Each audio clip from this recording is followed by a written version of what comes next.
Hi, Assalamualaikum warahmatullahi wabarakatuh. Magandang magandang hapon po sa amin dito sa gitnang silangan. Magandang gabi po diyan sa Pilipinas at magandang araw po sa inyo sa mansulok ng mundo. First of all, binabati ko po kayo ng Happy New Year po and Blessed New Year sa inyo at sa ating pamilya. Update lang tayo kung sa regarding sa mga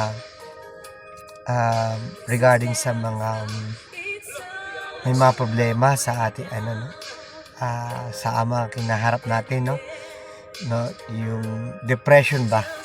Okay, so kasi na-encounter ako, siguro pangatlong tao na to ng mga na-encounter ko dito, no? Totoo pala yan, since ngayon lang siguro ako sure 100% na naniwala na may ganun pa ng mga tao na nahihirapan, nagkaroon ng trust sa ibang tao, then nagkaroon ng failure, nagkaroon ng fail, hindi nag-success, hindi nagtiwala ulit, hindi rin nag-success, and then siguro sa depression,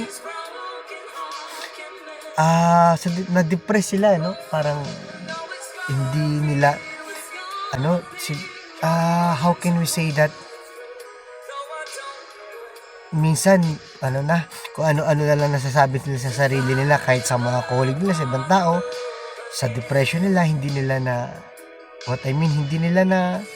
di ba nila nakokontrol kung ano mga nasasabi nila dahil sa depression na nangyayari sa kanila. So sa mga friends ko, sa mga friends ninyo, or sa mga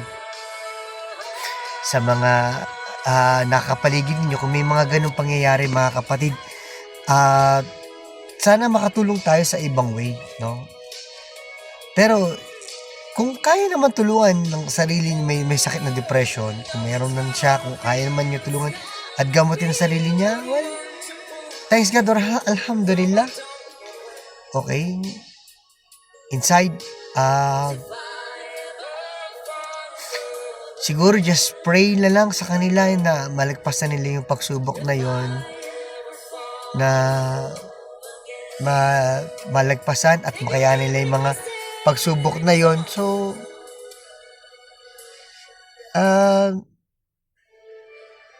hindi tawag dito, may mga agency ng gobyerno or mga society na pwedeng tumulong sa kanila. So, in the way na siguro pwede mo malapit ang ibang mga friends nila or natin na makakatulong sa kanila. Kung halimbawa, may mga case na eto na, maayos na, pero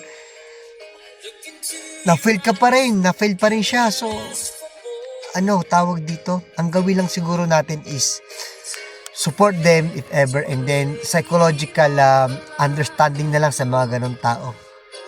Okay, so hanggat maaari. And then sana yung gobyerno rin natin, especially if mga OFW, please, the DMW and MWO, kindly help us sa mga ganong mga tao na may mga sakit na sa depression. If ever magkaroon ng repatriation, pwede i-priority sila o something, or makasama man lang nila yung kanilang pamilya. Alam mo yun, lalo na pag malayo ka sa ibang bansa, guys, tawag dito, it is very medyo masakit, sa kalooban. Anyway, ayun lang, pag-pray natin sila, no, na mga ganun pangyayari, no. Kasi naka-encounter ako, siguro pangatlo na, under, and then, ngayon lang siguro naniwala may ganong klaseng, pangyayari sa buhay talaga, no? Okay, so, please, lalo ng mga OFW, kung OFW ka man at may ganong kasakit, at may ganong pangyayari sa'yo na naging failure, and gusto ko mo na umuwi, it's better to go to DMW, or it's better to go MWO, dating Polo, and then ask them to how they can help you.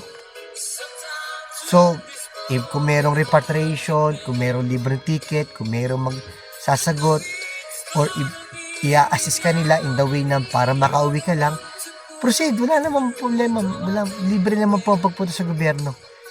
Lalo na sa mga ahensya ng gobyerno. Okay? Ayun lang po at maraming salamat po sa inyo. Ngayon lang ako nag-update sa ating site, sa ating channel. Subscribe and share na lang po. Maraming salamat. Syukran. Syukran, habibi. Assalamualaikum.